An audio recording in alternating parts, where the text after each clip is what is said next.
When Emilia Shawn sat on the throne of Rex, the Wolf King, without warning, the entire hall fell into a deathly silence. No one dared touch this ruthless monarch who had ruled for 2 centuries without permission, let alone during a sacred ceremony of mating. Everyone held their breath, awaiting the moment she would be torn to pieces. But Rex simply raised his arms slowly, drawing her into his embrace, his voice low and cold as winter. "Tell me, what do you want?" Emilia's voice trembled, but her eyes were as firm as steel. "In the name of the moonlight, I beg for the king's protection." In the audience, her destined partner Blackthorn, the murderer of her twin brother, was ashen, faced, his fists clenched so tightly his knuckles turned white. This is not a cry for help, but a declaration of war.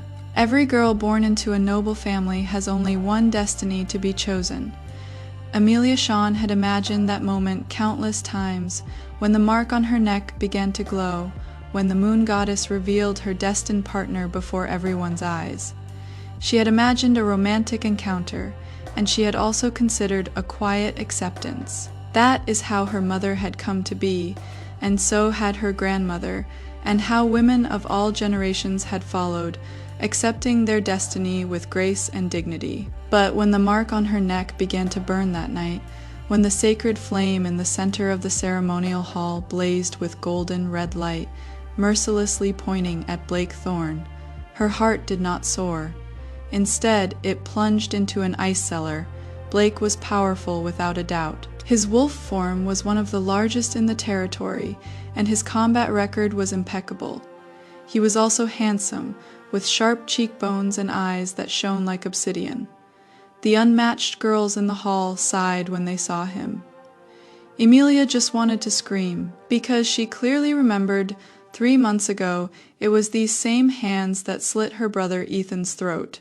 Welcome to Luna's Romance Stories. Read the entire novel in one go. Message or comment to tell me what kind of story you'd like to read. Subscribe to the channel for daily updates. Luna reminds you, the story begins now. The elders immediately swarmed around her, their faces plastered with insincere smiles. Elder Morven, with his gray beard, patted her shoulder as if congratulating her. "What a wonderful match, child. The Nightshade family bloodline is powerful.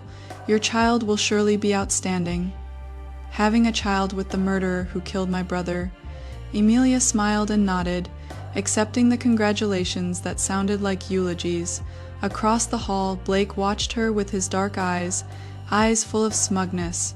He won. Ethan's death was ruled an accident in the border conflict. 3 eyewitnesses changed their testimonies overnight, and the Blake family took control of the richest hunting grounds in the territory within a week.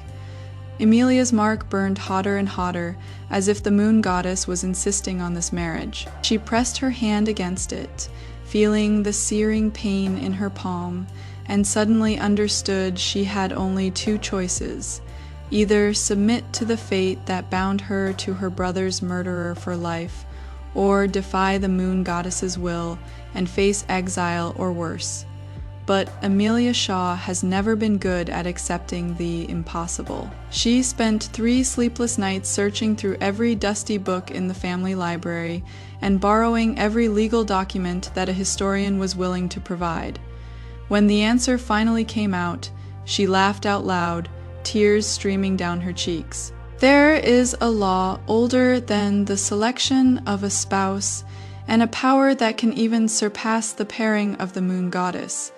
That is the right of royal protection. Any member of the wolf pack can directly request protection from the Wolf King, exchanging their loyalty for his protection, including fighting against their destined mate. Of course, this is on the premise that the king must agree. Rex Alamir, the immortal king who ruled for 2 centuries, had not granted any asylum request for over 50 years, but Emilia had no other choice. So on the night of the final ceremony, she wore her finest gown, deep blue silk that accentuated her eyes, silver embroidery shimmering in the candlelight, and entered the throne room. She had intended to kneel properly before the throne and formally make her request. But when she saw Blake walk in through the opposite door and smelled the faint scent of blood on him, Another accident, another convenient death. A surge of intense anger overwhelmed all her reason. So she walked across the polished floor, past the shocked whispers and gasps, and went straight up the steps. He sat on Rex Alamir's lap and uproar erupted in the hall. The counselors shouted at each other.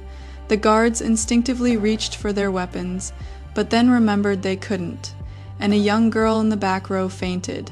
But Rex didn't move. His arm slowly encircled her waist, and he looked at her with almost curiosity, as if she were some strange antique. As Amelia uttered those ancient vows, his fingers tightened slightly on her hips, not with a painful force, but with a clear sense of possession. In the name of the moonlight, I beg the Wolf King for protection. Amelia raised her voice, making sure every wolf in the hall could hear her. I pledge my loyalty, my life, and my service to the crown in exchange. I ask for protection. Protection from this chosen destiny. This is absurd. Elder Mowen's face turned purple. The choice of spouse cannot be reversed. The moon goddess has already spoken. Rex said softly, and the entire hall immediately fell silent. The moon goddess has many laws, elders, and the right of protection is one of the oldest. Emilia felt the rise and fall of his chest, steady and unhurried. She had thought he would be as cold and cruel as the legends said, but his body was warm, and his presence was surprisingly solid. At a time when everything was crumbling, Blake finally regained his voice. He stepped down from his seat with the elegance of a predator who had never tasted defeat. Your Majesty, you wouldn't grant such an absurd request, would you? She is my destined partner. Our bond cannot be broken by such a dramatic act. Dramatic? Rex's tone remained unchanged, but the air suddenly became heavy. You call invoking ancient laws dramatic. I call it despair. Blake's smile didn't fade, but Amelia saw the twitching muscles in his jaw. She is just too young, intimidated by the honor of being chosen. Once she understands. I understand. Emilia interrupted him, relieved that her voice didn't tremble. I understand that my destined partner is a murderer, and he will never face justice, because his family is too powerful, and the council is too corrupt to care. This accusation was like a pebble thrown into still water, creating shocking ripples among the gathered wolves. Such matters should not be discussed in an open court. In particular, high-ranking family leaders should not be accused of murder without evidence. Blake's expression finally cracked. Anger flashed across his face, only to be quickly masked. Be careful, little wolf. Defamation is a serious crime. If it is true, would it still be considered defamation? Amelia's fingers dug into the armrest of the throne, her knuckles turning white. My brother died 3 months ago. His throat was ripped open by claws. The claw marks match yours perfectly. 3 witnesses saw you, but for some reason their memories have suddenly become hazy. That is enough. Wang's voice wasn't loud, but it cut through the buzzing discussions rising in the courtroom like a blade. His hand moved from Amelia's waist to her shoulder, and the weight of it calmed her down. You come to me seeking refuge, Emilia Shaw of House Silverstream. Do you understand what that means? She turned her head slightly, meeting his gaze. Up close, his eyes were even more unsettling, ancient and all, knowing as if they had witnessed the rise and fall of empires. I understand, Your Majesty. Then tell me, what does it mean? Emilia took a deep breath. To have your protection means to belong to you. I will be at your disposal, serving you until you deem it appropriate. My life will no longer be my own. So you prefer this one to your destined partner? This question hangs in the air, everyone is watching and waiting. Emilia thought of Ethan, his laughter, his terrible jokes, and his habit of always saving the best meat for her after the hunt. She remembered Blake's claws gleaming in the moonlight, dripping with bright red blood. Yes, she whispered, I would rather serve you in chains than stand freely beside him. Rex remained silent for a long time. Then he leaned forward, his warm breath brushing against her ear, his voice so low that only she could hear. "You understand that having my protection means belonging to me." Emilia nodded, her throat tightening. "Then come to me when I call you," he whispered, "and I will give you what you ask for." The following ceremony was ancient and solemn. Rex stood up and was taller than she had imagined. His broad shoulders and strong physique were still evident despite his elegant formal robes. He grasped her hand, turned her palm upward, and slashed her wrist with a claw. Blood gushed out, starkly bright against her pale skin. He did the same to his wrist, then pressed the two wounds together. The moment they made contact, a shock spread throughout her body, not pain, but intense, like an electric shock. "With blood and will, I accept your oath," Rex said. "You are now under my protection. Anyone who wants to harm you will have to get past me first." The ligature clicked into place. Emilia gasped, feeling it, a vibrant connection that bound her to this ancient and terrifying king. This isn't what the bond of a destined partner should be like. A burning, desperate longing. This is calmer, more stable, like a rope thrown to a drowning person. She looked up at Rex and found him staring at her with an expression she couldn't decipher. Then he did something that plunged the entire courtroom into a stunned silence. He smiled. It was a small smile, the corners of his mouth barely turned up, but it softened his serious face. "Welcome to my service. Emilia Shawn, I won't let him touch you." Then he turned to the entire audience, his voice even louder. "It is hereby announced that Emilia Shaw of House Silverstream is under royal protection. Her karmic bond is null and void. Anyone who questions this matter will have to deal with me personally." Blake's face turned deathly pale, his features contorted with rage. "You can't just leave it like this." "I can." Rex's smile vanished, his expression turning icy. "I am the Wolf King. I make and abolish laws as I see fit. If you wish to challenge my authority, you can do so in the traditional way." His hand moved to the hilt of the sword at his waist. "I assure you, I still remember how to fight." This is no empty boast. Everyone in the hall knows that Rex earned his throne through blood and battle. In the final great battle, he killed 17 challengers in a single day. The fact that he ruled in peace for a century does not mean that he softened. Blake must have realized this too, because he took a step back and bowed his head with a mocking respect. "Of course, Your Majesty. I will never doubt your wisdom." But when his gaze shifted to Emilia, the promise in it couldn't be clearer. This isn't over yet. That night, when Rex led her into his private bedroom, Emilia finally understood the truth. "You need my bloodline," she said bluntly. "The bloodline of the Silverstream family, one of the original families blessed by the moon." Rex didn't deny it. He poured 2 glasses of wine and handed her one. "There is a prophecy, mostly forgotten. It says that the children of the moon, from the blessed bloodline of werewolves, can break or bind the oldest magic. Your family is one of the 3 bloodlines mentioned. You think I am the chosen one of this month? I sense that potential flowing within you." He paused, something that seemed unusual to him. "And I need that bloodline to accomplish something. A ritual." "What kind of ceremony?" "A ritual that can make my immortality permanent and unbreakable." Emilia's stomach clenched. "You are trying to use me." "Yes." At least he was being honest. "But I'll protect you too. I'll keep you away from Blake and anyone who wants to hurt you. And once the ritual is complete, maybe a year or 2 later, you'll be free. You can live however you want. What if I refuse? What if I break my vow?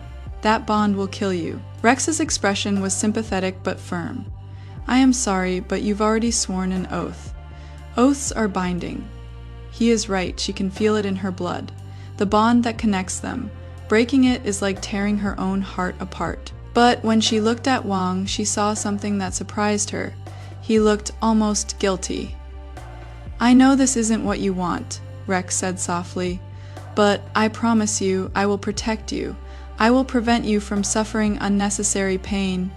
It is not enough, but it is something." Then he did something that shocked her. He knelt down so that their eyes were level. a king knelt before his newest servant. I know what it feels like to be trapped by a power beyond your control. Emilia, I know the price, so I assure you I will use what I need, but I will not leave you with nothing. You will have freedom, respect, and a voice in matters concerning you within these walls, and when the ritual is complete, I will give you enough money and protection to start a new life anywhere. What if I fall in love and want a partner? I can choose myself. A certain emotion flashed across his face too quickly to decipher. Then you have one. The bond between us is service, not romance. It won't prevent you from forming other connections. Emilia searched his face, looking for a lie, but he seemed genuine.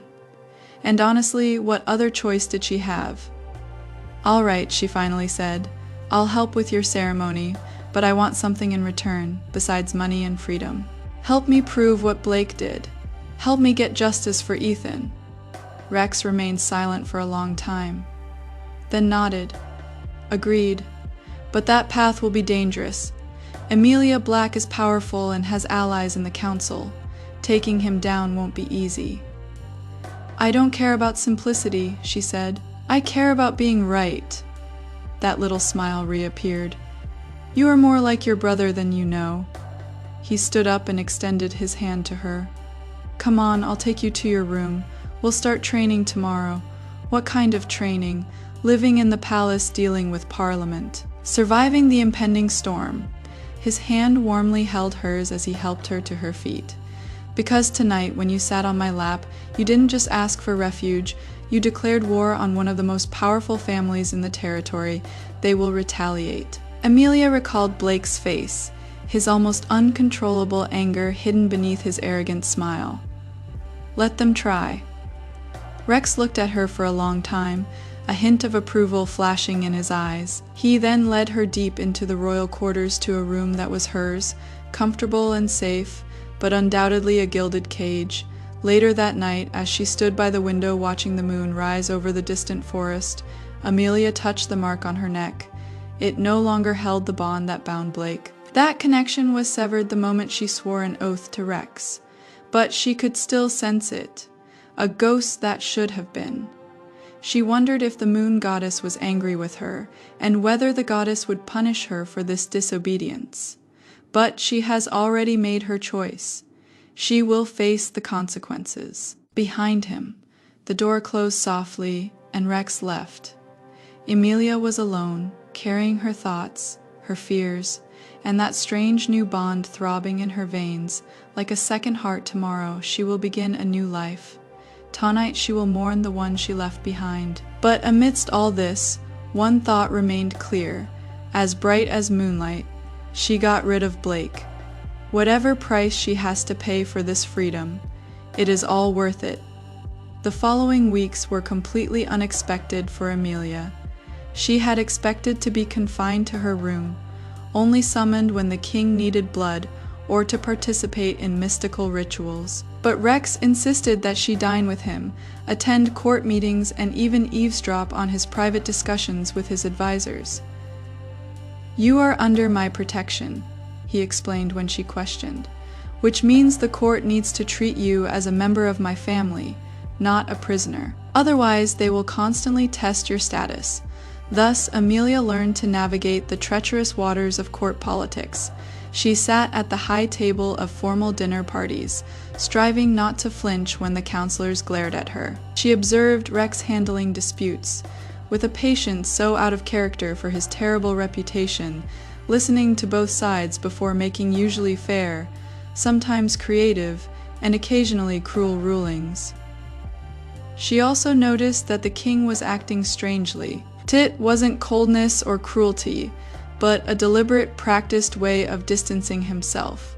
He performed his leadership duties perfectly and precisely, but there was an emptiness in it, as if he were playing a role he had long since grown tired of. During court meetings, he would sometimes give that look in his eyes, distant, lost in memories that might be older than her entire bloodline.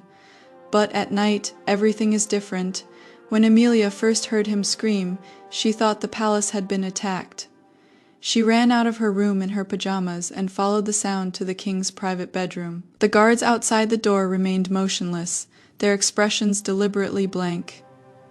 "We shouldn't," she began. One of them shook his head. "The king has nightmares, madam. We have been ordered not to disturb him." But he sounded like, "He'll eventually calm down, he always does." But the screams continued, primal and painful. Emilia couldn't just stand there. She pushed past the guards and rushed inside. Rex lay on the bed, his body curled up in the sweat, soaked sheets arched as if in excruciating pain. Golden light shimmered beneath his skin, tracing patterns along his veins that resembled runes. His eyes were open, but he couldn't see anything. He was trapped in a nightmare. Without thinking twice, Emilia climbed onto the bed and cupped his face in her hands. "Rex, Your Majesty, wake up." The touch of her skin seemed to bring him back to reality. Golden light flashed once, twice, then faded. His eyes focused on her, and his senses slowly returned. "Emilia?" His voice was hoarse and confused. "What are you doing here? You were screaming. I thought—" She stopped, suddenly realizing how inappropriate it was. She was in her pajamas, touching the king on his bed. "I am sorry, I shouldn't have." But when she tried to pull her hand away, his hand covered hers and pressed it against his cheek. "Don't go, please. Just stay a little while." So she stayed, sitting there, watching his breathing slowly return to normal and the tension in his shoulders gradually subside. Emilia watched as the moonlight shone on his face through the window. Suddenly she realized he looked very tired, not physical. His immortal body does not age or weaken, but a weariness deep within his soul, crushed by centuries of existence. "Does this happen often?" she asked softly. "Every night," he said matter-of-factly, as if discussing the weather. "When I killed my brother, the moon goddess didn't just punish me with immortality. She made me relive that moment over and over again. Every night I experience it again, feel his blood on my hands, hear his last words." His fingers tightened slightly on her hand. "It will never get easier. I am sorry. Don't do this. This is what I deserve." He finally released her hand, sat up, and ran his fingers through his sweaty hair. "You should go back to your room. This isn't right." Emilia should have agreed, should have fled back to her bed, but something in his expression made her stop, a loneliness so profound it was painful to look at. "What if I stay?" The words blurted out before she could reconsider. "Just sleep, nothing else. But you won't be alone when nightmares come." Rex stared at her as if she had made an impossible statement. "You don't have to do that. I know. But I want to." Strangely enough, she really did want to. This ancient, terrifying king who held her oath had given her nothing but unexpected kindness. She could at least offer him some comfort in return. "Besides, my room is cold. Your fireplace is much better." It is a perfectly legitimate excuse. They all know it. But after a long time, Rex nodded. "Okay, but if someone asks, you commanded me to stay with you." "Technically, that is true." Emilia moved to the other side of the bed, crawled under the covers, and deliberately turned her back to him. "Look, it is perfectly pure." She heard him make what sounded like laughter. "Your definition of purity is strange." But he lay back down, and after a while his breathing calmed down and he fell asleep. Emilia remained awake for longer, listening to the rhythm, and found herself surprisingly comforted by the presence behind her. A few hours later, when the nightmare returned, she pulled him out there, and her touch somehow eased the golden flames that threatened to devour him from within. This became the norm, although they never talked about it during the day. Emilia would wait until the palace was quiet before slipping into the king's bedchamber. Sometimes they would talk about her brother, his younger brother, leadership, and the burdens they had lost. Other times they would simply lie in comfortable silence, Whispers naturally began to circulate in the palace about the king's new favorite, the she-wolf who had sought refuge but somehow ended up in his bed. But the whispers remained silent, for Rex's protection was absolute, and no one was foolish enough to risk provoking him. However, Blake became increasingly daring. He came to court every week, always with some excuse: border disputes, trade agreements, matters requiring the royal court's attention. But his true purpose was clear: to remind Emilia that he had not forgotten and had not forgiven her refusal. "You look great," he said one afternoon, cornering her in the palace gardens. "Palace life suits you very well." Emilia maintained a neutral expression, though her heart was racing. "What do you want, Blake?" Chatting, his eyes flickered. "Is there anything wrong with that? I've been thinking about your brother lately, about how he died." "Stay away from me. So hostile. I was just trying to help." His smile was sharp. "You see, I've heard rumors.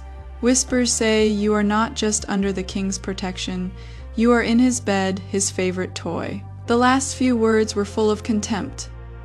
"Tell me, Emilia, is this what you've become, the king's whore?" The slap came faster than she expected. Her palm struck his face with enough force to make his head snap to the side. Blake touched his flushed cheeks, his smile widening. "She is here, the wild she-wolf I was promised. You can hide behind the king's throne, but we all know the truth. You were meant to be mine. The moon goddess chose us, and you spat in her face. There will be consequences. The only thing that will have consequences." A voice cold as winter came from behind her. "If you threaten what belongs to me again." Rex came into view, and Emilia had never been so happy to see anyone. He stood beside her, one hand on her shoulder. Possessively, protectively, Blake's expression flickered, but he quickly recovered, bowing exaggeratedly.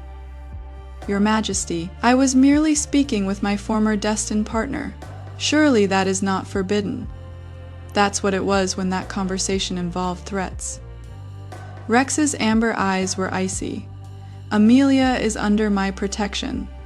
That means her enemies are my enemies. Do you understand what I'm saying, Black?" "Of course, Your Majesty." But the look he gave Emilia promised that this wasn't all. "I meant no disrespect. Make sure you don't." Rex's hand tightened slightly on Emilia's shoulder. "Leave now, you are not welcome in my palace unless formally summoned." Blake's jaw tightened, but he knew he couldn't argue. He bowed again and left, his footsteps echoing on the stone path. After he left, Emilia let out a trembling breath. "Thank you. I don't know what I would do without you. You'll be fine. You handled it well on your own." Rex's hand slid off her shoulder, and she found herself missing that touch. "But he is dangerous, Emilia, more dangerous than you realize. He has been talking to council members, gathering support. I think he is plotting something. What kind of thing? I don't know yet, but we need to be careful." He examined her face with concern. "Did he hurt you?"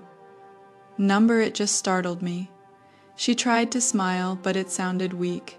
"I hate that he still has that power over me. Fear is not a weakness, it is wisdom." Rex unexpectedly took her hand, their fingers intertwining. "Come on, let's go inside. You look like you need some wine." They walked back to his bedroom hand in hand, which must have felt strange. Such casual intimacy with a man who should have been her master, her king. But somehow it is not strange. Somehow in the weeks since she sat on his throne, Rex had become something else. Not quite a friend, not quite more, but someone she trusted in a way she had never expected to trust anyone again. That night, when she came to his room as usual, he was already in bed, staring at the ceiling. "Can't sleep?" she asked, climbing up to him. "Thinking about Blake, thinking about what he might do." Rex turned to look at her. "I won't let him hurt you, Emilia, I promise you." I know, she truly knew Rex, or whatever ancient cursed, using her for his own purposes, was a man of his word. But I am also worried about you. What if he gathers support against your rule? I've experienced rebellions worse than any black could have started. But his tone suggested he wasn't as confident as he pretended. However, Parliament has been restless lately. They think I am too old, too out of touch with modern ethnic politics. They want change. Do they? Some people want to, he said so casually, as if discussing the weather. But overthrowing a king is not easy, especially one who has reigned for as long as I have. They need overwhelming support, an army, and a very good reason. And am I that reason? Rex was silent for a moment. You might be part of it. My decision to grant you refuge, breaking your predetermined bonds, this is unprecedented. Whether I appear either weak or authoritarian depends on who you ask. Conservatives see it as overstepping my bounds. Progressives see it as favoritism. He turned to face her. Anyway, I gave them ammunition. I am sorry. I never thought of that. Don't apologize. He found her hand under the covers and gently took it. The question, uttered softly, almost fearfully, why take such a big risk for someone you barely know? Rex remained silent for a long time, and Amelia thought he might not answer. Then, because you reminded me of something I'd forgotten, what it feels like to care about people other than yourself. He drew a circle with his thumb on the back of her hand. For 2 centuries I've merely existed, gone through the motions, I ruled, because that is what I did, but I didn't truly live. Then you walk into my throne room, sit on my lap as if you had every right to do so, and look at me, as if I were actually a person, not just a king. It has been a long time since anyone did that. Amelia's throat tightened. I didn't expect you to notice. I've noticed everything about you. This admission was quiet, almost reluctant. The way you bite your lip when you are nervous. You always leave the vegetables on your plate until last because you don't really like them, but you'll eat them anyway. The fact that you hum softly when you think no one's listening, always the same melody, which I think your brother taught you. He stared at her, his heart pounding. Rex, I know I shouldn't say this. You are here because you swore an oath, because you need protection. Anything else between us is wrong, he said firmly, as if trying to convince himself. But I want you to know, you matter. You are not just a means to an end. What about the ritual? Blood magic? I still need it. He hesitated. But I've been looking into alternatives. Maybe not as many as you suggest. I don't have the answer yet, but I am trying. A warm feeling welled up in Amelia's chest. Thank you. This is more important than you know. They lay in the darkness, their hands still clasped, and Amelia sensed something shifting between them. It wasn't the desperate, burning passion of a fated bond, but something quieter and deeper. It feels like a choice. When Rex's nightmare came later that night, she was there to pull him back, her touch rooting him to the spot as always. But this time when he woke up, he pulled her closer and buried his face in her hair. Stay, he whispered. Still half asleep, please stay. I am not going anywhere, she promised. And she was serious. The attack came 3 weeks later on the night of the red moon eclipse. Amelia has been studying the prophecy Rex mentioned in the library, the children of the moon, a blessed bloodline, and the ancient magic that her family is said to carry. She found a reference in the tattered documents, a fragment of a story that suggested the son of the moon could break curses, bind the immortals, and even rewrite the laws of the moon goddess herself. It is both terrifying and exciting. If she really does possess this power, then perhaps she can help Rex without completely sacrificing herself. She was engrossed in reading and didn't hear the alarm at first. By the time she finally noticed, their calls had already echoed throughout the entire palace, urgent and persistent. Amelia ran toward the throne room, her heart pounding. Servants and guards rushed past her, all heading in the same direction. She rushed in and saw chaos. Blake stood in the center of the hall, surrounded by at least 30 wolves. His pack and several others, all armed and ready for battle. Blood stained the polished floor. 2 guards lay motionless near the entrance. The members of Parliament present had dispersed to the edge of the room. Some shrank back, while others observed with calculating eyes. Rex stood alone before his throne, unarmed, facing the rebels with only the power of his very existence. "This is treason," the king said, his voice, though disordered, was penetrating. "You attacked my palace, killed my guards, and threatened my council. The punishment for such crimes is death." "Well, at least I have 30 witnesses," Black said with that horrifying grin. "They'll testify that you've been using dark magic on a sacred lineage. Emilia of Silverbrook is under your protection. But we all know what that means. You've been drinking her blood, using her in forbidden rituals, corrupting the moon goddess's chosen one for your own twisted purposes." Whispers filled the hall. Several counselors nodded, their expressions serious. Emilia felt a chilling fear freeze in her stomach. This wasn't just an attack. It was a meticulously planned coup. "Where is she, Your Majesty?" Blake continued, his voice dripping with feigned concern. "Where is the poor girl you've been imprisoning, or have you already drained her dry?" "I am right here." Emilia walked forward, and every pair of eyes in the hall turned to her. She walked over to Rex, raised her chin, and said, "I am not a prisoner. I am simply where I chose to be." Blake's expression darkened. "Emilia, it is good that you've joined us. Tell the council, did the king use your blood for magic?" She could lie, she should lie, but the expectant silence of the gathered crowd told her they already knew the truth. Blake did his research and found evidence. "Yes," she said clearly, "with my full consent and knowledge." A collective gasp echoed through the hall. Even some of Rex's supporters looked shocked. "Look," Blake spread his hands to the crowd. "She's been corrupted, her mind twisted by his power. This is the kind of tyranny we've endured for far too long. A king who cares nothing for our laws, our traditions, breaking sacred bonds and practicing dark magic with no consequences." "That magic wasn't dark," Rex said, his voice steady. "And Emilia gave it to her freely. I didn't break any laws." "You have violated the laws of mate selection." Elder Mo Wen stood up, his face flushed red. "The moon goddess chose Blake for her, and you interfered. This alone is enough to remove you from office." "Asylum laws supersede mate selection, you know that." "Asylum is for the persecuted." Another congressman stood up, then another, "Not for spoiled girls who don't like to be paired up." Emilia watched in horror as more than half of the council stood up in support of Black's statement. The coup had been meticulously planned. Blake had not only rallied fighters, he had bought the support of Parliament. "I invoke an ancient law," Blake said, his voice clear and resonant.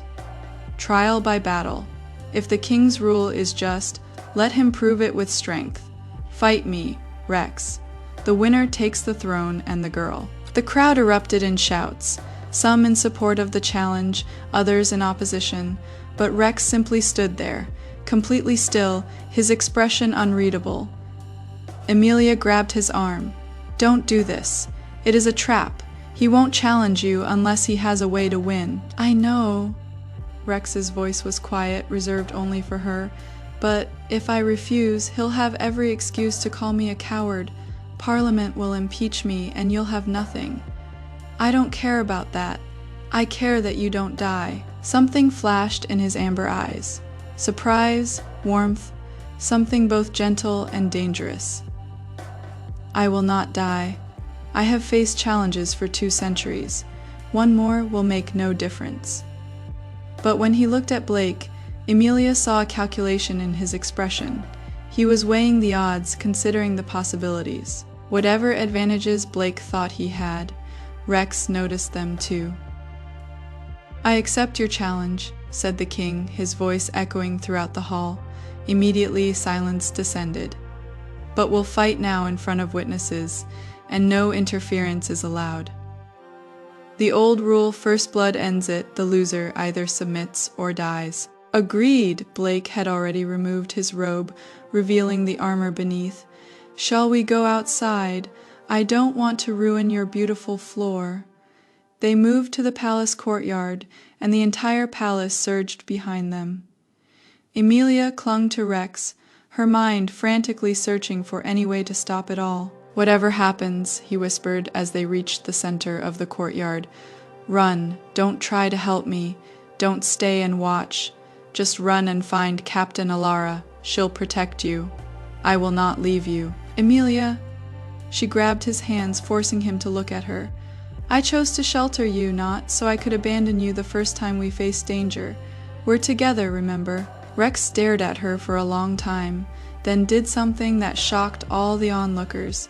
He cupped her face in his hands and pressed his forehead against hers, a gesture of intimacy and trust in their race. "Then stay close," he whispered, "and trust me." He released her and walked to the center of the courtyard. Blake was already there, stretching his shoulders, his eyes sparkling with anticipation. The moon overhead began to turn red. A lunar eclipse was beginning. This was a rare celestial phenomenon, a testament to the moon goddess's power being both the most potent and the most unpredictable. "Begin," shouted Elder Mo, Wen's successor. Blake moved first, faster than Emilia had anticipated. He transformed in a leap, his wolf form becoming massive and dark, claws outstretched. But Rex was ready. He did not transform. Instead, golden light burst forth from his skin, and the same runes that had appeared in his nightmares burned on his arms and chest. The power emanating from him was immense, ancient, and terrifying. This is the Wolf King in complete glory, the wolf who single-handedly ended the Civil War. They clashed in a storm of claws and light. Blake was strong and skillful, but Rex was a completely different story. Every strike sent Blake staggering backward, and every dodge was perfectly timed. It should have been over in a few minutes. But then Blake pulled something from his armor, a small vial of black liquid. He crushed it in his hand, and black smoke erupted, coiling around Rex like a living thing. "Wolfsbane," someone in the crowd gasped. "Enhanced Wolfsbane." Rex staggered, golden light flashing. "Wolfsbane is poisonous to all their races, but this is worse. Emilia can smell its decay. Dark magic specifically designed to counter immortality magic." "You really think I'd challenge you without insurance?" Blake chuckled, circling his weakened opponent. "This is blessed wolfsbane created by a witch who owes me a favor. It was specifically designed to counter immortal magic." Rex tried to retaliate, but his movements were slow and his strength waned. Blake slapped him in the face, knocking him to his knees. Whispers rippled through the crowd. Some were pleased, others were shocked. "Emilia can't just stand there." She ran forward, but Blake easily grabbed her, wrapped an arm around her waist, and pulled her sharply to his chest. Perfect timing, his breath hot against her ear. "Now you can watch me tear his throat open. Then you'll finally understand you've always been meant to be mine." But when he held her and pressed his paws against her throat, something strange happened. The mark on Emilia's neck, it shines for Blake when he chooses a mate. What had faded when she swore an oath to Rex suddenly ignited a new light. It wasn't red nor gold, but silver, white, as bright as an eclipsed moon overhead. A power surged through her, wild and ancient. She could feel it in her blood, in her bones, the magic of the moon child awakened by the lunar eclipse and her despair. Blake felt it too. His grip loosened in surprise. Emilia broke free, ran to Rex, and knelt beside him. "Emilia, no," he gasped, but she had already grabbed his hand and pressed it against the burning mark on her neck. "Take what you need," she said. "Blood, magic, anything. Just don't die on me." Their eyes met, and she saw the conflict, a battle between the desire to live and the unwillingness to hurt her. But then the mark burned brighter, and she felt the connection click into place, not just a protective bond, but something deeper. Their souls recognized each other, reached out to one another, and intertwined in a way that transcended oaths, magic, and even the laws of the moon. The prophecy was right. The child of the moon can rewrite destiny. Golden and silver light burst forth from where they touched, spiraling upwards into the red moon overhead. The power was overwhelming, beautiful, and terrifying. Emilia felt her blood singing, felt Rex's immortal curse responding to her moonchild magic. The two forces merged and amplified each other. When the light faded, they stood there, two people, still holding hands. The wolfsbane disappeared, burned away by the combined power of their magic. On Emilia's neck, the mark had changed, no longer just silver, white, but woven with gold, a perfect fusion of their powers. The crowd stared in astonishment. Even Blake froze, his expression shifting from victory to terror. "A prophecy," someone whispered. "The child of the moon has chosen her king." Because that is what happened. The moon goddess defied all her own laws and rewrote Emilia's destiny. She not only broke the bond with Black, but created a new one with Rex. It is not a preordained bond. It is not a vow of protection, rather. It is something that never existed before, a bond of pure choice. Two souls choose each other freely and equally, without coercion or the demands of fate. Blake roared and switched back to attacking, but Rex was ready now. The golden runes on his skin burned brighter than ever before, enhanced by the Emilia magic flowing through them. He moved with impossible speed and power. The fight ended in seconds. Rex pinned Black to the ground, one hand gripping his throat, claws outstretched to finish him off. "You have invaded my palace," the king said, his voice deathly still. "Used poison against me and threatened everything I have. Give me a reason why I shouldn't kill you now." Blake tried to speak, but Rex's hand crushed his trachea. His eyes darted to the crowd, to the congressmen who had supported him, but they all looked away. Nobody wants to be on the losing side. "Please," he finally managed to choke out, as Rex loosened his grip slightly. "Have mercy. The same mercy you showed Ethan." Emilia stepped forward, the crowd parting to make way for her. She looked down at the wolf who had killed her brother, the one who had tried to possess her and who had just tried to murder her king. "Like the compassion you show to every wolf that gets in your way." The first time Blake's eyes met hers, she saw true fear. "Emilia, please. This is all politics. Your brother, he poses a threat to the stability of my people. I have no other choice." "You always have a choice," she said. She looked at Rex. "What does the law say, treason?" "Death penalty," Rex's claws pressed deeper. "But the law also allows exile, banishment from all territories. His people are dissolved, his name erased from history. Then let him live on with what he has done." Emilia's voice was steady.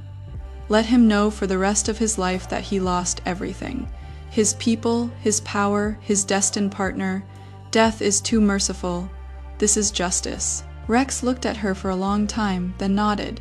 He released Blake, who collapsed to the ground, gasping for breath. "Blake of the Shadow Clan of the previous night," Rex announced, his voice echoing throughout the courtyard. "You are hereby stripped of all titles, all territories, and all rights in these lands. You must leave the territory before dawn. If found here after sunrise, the sentence will be death." "Understand?" Blake nodded weakly and crawled away. His warriors, seeing their leader defeated and humiliated, quickly scattered. The members of Parliament who had sided with the wrong side during the rebellion turned pale, but Rex wasn't finished. He turned to Elder Morven's successor. "You demand my resignation. You invoke trial by battle, you support a traitor. By ancient law, I can execute you here. Please, Your Majesty." The elder knelt down. "But unlike you, I believe justice triumphs over revenge." Rex's hand found Emilia's, their fingers intertwined. "You are immediately removed from your parliamentary posts. Your family loses its seats. As for the rest of you," he said to the other counselors who stood against him, "this is your only warning. The next time you plot against my throne, there will be no mercy." The crowd slowly began to disperse, whispers following them, about prophecy, new bonds, and what it meant for the kingdom. But Emilia barely noticed. All her attention was on Rex, who swayed slightly despite the power still pulsating within him. "You are hurt," she said softly. "I am fine, just tired." But when she touched his chest, her hands were stained with blood. The damage caused by wolfsbane was greater than he admitted. "We need to take you inside, find a therapist." "No healer can fix this. The enhanced wolfsbane lingers in my blood." He looked at where they were still connected, magic pulsating between them. "But your power, I think that is the only thing keeping me upright right now." Panic pounded in Amelia's chest. "What do you mean? The prophecy isn't just about you choosing me, it is about us becoming one, our power, our lives, everything intertwined." Rex's expression was serious but not fearful. "We saved each other tonight, Amelia. Your moonchild magic burned away the poison, and my immortal curse gave you the power to guide that power without being consumed by it. So permanent connection." He managed a small smile. "I hope this won't be too disappointing." Amelia found herself laughing, a slightly hysterical voice. "You just survived an assassination attempt. We broke a 1,000-year prophecy, and you are worried about letting me down." "Yes, if that is the case." His smile widened, then faded. "But truly, Amelia, this changes everything. We're bound now, not by oath or law, but something deeper. If one of us is hurt, the other will feel it. If one of us dies, then let's die together." She said simply, without fear. "I can accept that. What about you?" Rex raised their clasped hands, studying the way the silver and gold light pulsated beneath their skin. "I can accept it. What about you? Because you didn't choose this. Not really, the moon goddess chose it for you again, just in a different way." "No." Amelia shook her head firmly. "The moon goddess created possibilities, but I chose them. When I ran to you instead of leaving, when I offered my blood, when I held your hand, those were my choices, and I will make them again." He stared at her for a long time, his ancient eyes seeing through everything, her sincerity, her fear, her determination. Then he pulled her closer, wrapped his arms around her waist, and buried his face in her hair. "Thank you," he whispered. "Thank you for choosing me." Amelia held him tightly, feeling their heartbeats synchronize and their breathing in unison. Surrounding them, the crimson moon continued its transformation, bathing the courtyard in a deep red light. But all she could focus on was the warmth of his body against hers, the steady rhythm of their shared pulses, and the feeling of finally being in her own place. The next few days were chaotic. Black's rebellion, though crushed, left scars. Several tribes that had supported him surrendered, begging for Rex's forgiveness. The council was reorganized and its most corrupt members were removed. The entire territory is abuzz with talk of the Moonchild's prophecy and the new bond that will change everything. Amelia and Rex discover that they can no longer be separated, literally. Attempting to separate for more than a few hours can cause physical pain, a pulling, empty feeling, as if their souls are calling out to each other. "This will take time to adjust," explained an ancient scholar who had come to study their bond. "The magic of the Moonborn and the curse of immortality have never been combined like this. You have essentially created a completely new type of bond. It will stabilize. But for now," she shook her head, "now you are truly one. Separation could kill you both. This must feel like imprisonment. Another cage, but somehow, it wasn't being around Rex, in his parliamentary sessions, at court dinners, even in his evening training meetings. Felt right, natural. It feels like coming home one evening when they were alone. Rex finally started talking about her brother. "I've found evidence," he said softly. Regarding Ethan's death, one of the 3 original witnesses changed his mind. He was willing to testify against Black, and now he is in exile. Amelia's breath caught in her throat. "Really? Really not enough to try him while he is not around, but enough to wipe Ethan's name off the table, enough to let everyone know he didn't die in the border dispute." He was murdered because he threatened the corrupt power structure. Tears stung Emilia's eyes. "Thank you, this means everything to me. He was a good man, your brother." Rex pulled her closer. "He believed in change. He believed in justice. He deserves to be remembered for who he truly was. A hero, not just an accident." "Then let's name the new law after him," Emilia said, an idea suddenly forming in her mind. A law to end coercive ties, the Ethan Law to ensure that no one is ever again forced to be bound to someone they didn't choose. Rex smiled, a genuine smile that transformed his entire face. "I think that is perfect." In the following weeks, they worked together to draft the new law. The mating ceremony was abolished, replaced by a festival that allowed wolves to meet and court freely. The asylum law was amended and expanded to make it available to anyone who needs protection from abuse or coerced ties. The parliament itself was reorganized, with elected representatives from each ethnic group rather than hereditary seats.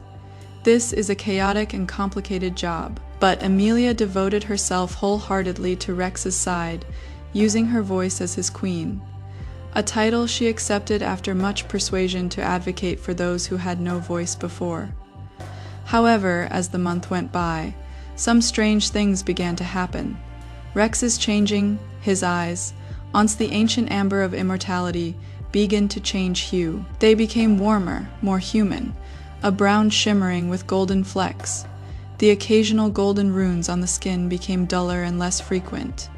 And he needs sleep, real, deep sleep, in a way he hasn't needed in 2 centuries. "This is the bond," the scholar explained when they consulted her. "The moon child's magic is rewriting his immortality, not taking it away, but transforming it." "Transform into what?"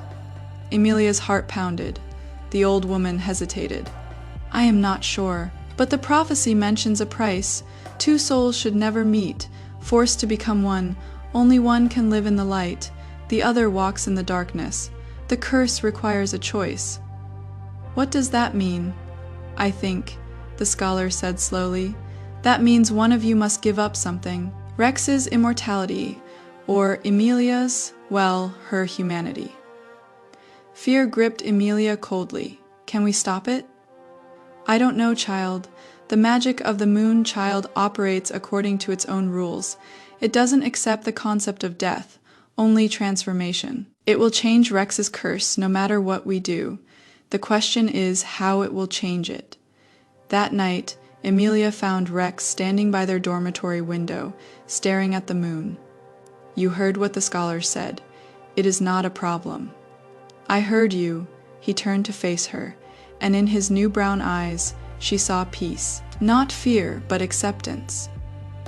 "Emilia, I have no regrets, whatever happens. But what if you lose your immortality? Then I am finally free." He walked towards her, took her hand, and said, "For 2 centuries I have been locked in this immortal body, tormented every night by the memory of killing my brother. Immortality is not a gift. It is a prison. And I, and you," he said softly, "will live a long time, not forever, but decades, perhaps centuries. The magic of the moon child will protect you, sustain you." He pulled her closer. "We'll have time, not forever, but enough. And finally, when I am ready, I can choose to end it. I can die as a human being, free, loved." Tears streamed down Emilia's cheeks. "Are you sure?" "I've never been more certain about anything." He kissed her forehead, tenderly and intentionally. "You didn't imprison me, Emilia. You gave me a choice. For the first time in 2 centuries, I could choose how I lived and when I died." "We made the choice together," she corrected. "We went through all of this together, he agreed, pulling her into his arms. They stood there for a long time, in the moonlight, feeling the pulse of magic between them. Emilia realizes that the prophecy has always been true. It is not about sacrifice or darkness. It is about transformation. Rex walked in darkness for 2 centuries, immortal, isolated, and trapped by guilt. Now he walks in the light, mortal, free, and loved. She once walked in darkness, bound by laws she hadn't created, trapped by a fate beyond her control. Now she walks in the light, as queen, helping others find their freedom. The curse has chosen love. A year later, Rex officially announced his resignation. He chose a successor, a young progressive leader who had proven his worth in the war. Rex looked visibly relieved as he passed the crown to him. Emilia happily relinquished her title of queen. They left the palace one morning, traveling light, with only a few trusted guards. Their destination was a cabin on the edge of the royal forest, away from politics, but close enough to provide assistance if needed. This is perfect. 5 years later, Emilia was awakened by sunlight streaming through her bedroom window and the laughter of children outside. She smiled and stretched, feeling Rex move beside her. He has been waking up more slowly these days. His mortal body needs more rest than his immortal body. But when he opened his eyes, a warm brown with golden flecks, his smile was immediate and loving. "Good morning," he whispered, pulling her closer. "What time is it?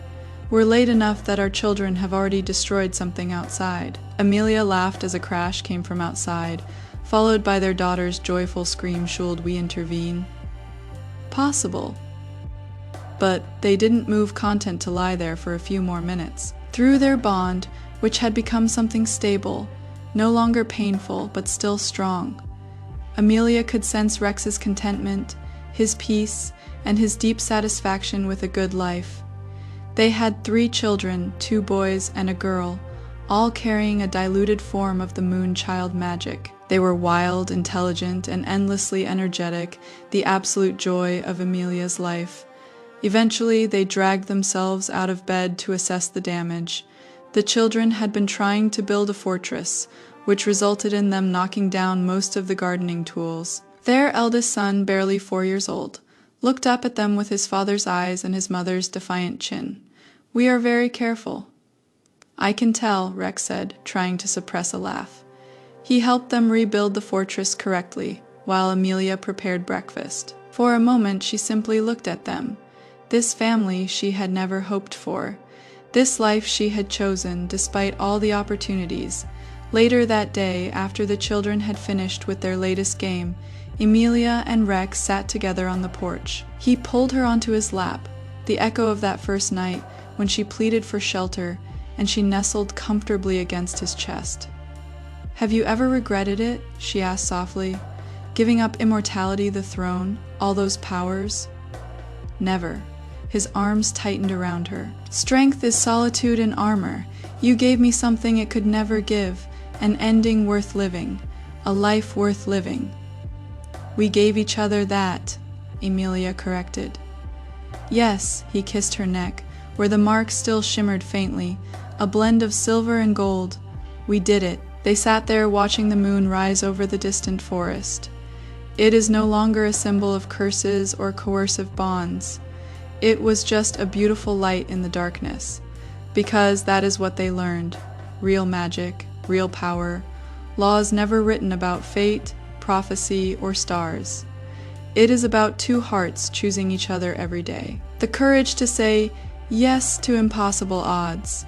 The power to find your place is not because the moon goddess tells you, or because the law dictates it, but because your soul recognizes home within it. Emilia remembered that night when she walked across the polished floor, sat on the Wolf King's lap, and gambled with everything she had. At that time, she thought she was escaping from a prison. She didn't know that she was actually heading towards freedom. "I love you," she whispered. "I love you," Rex replied. "Every single day, I choose you until the day I die." "And that," Emilia smiled, "will truly happen that day, because now you are mortal, just like me." "Yes," he sounded happy. "Immortal, freedom, and being with you. What more could I ask for?" Their daughter's voice called to them from inside the cabin. Another dispute needed mediation. Another question needed an answer. Their lives, chaotic, noisy, and perfectly imperfect. They walked in together, hand in hand, their hearts in sync. Two souls once bound by the shackles of fate were now walking freely together through the bond of their choices. The prophecy has come true. The Moon Child chose her king together. They rewrote all the rules. End of article.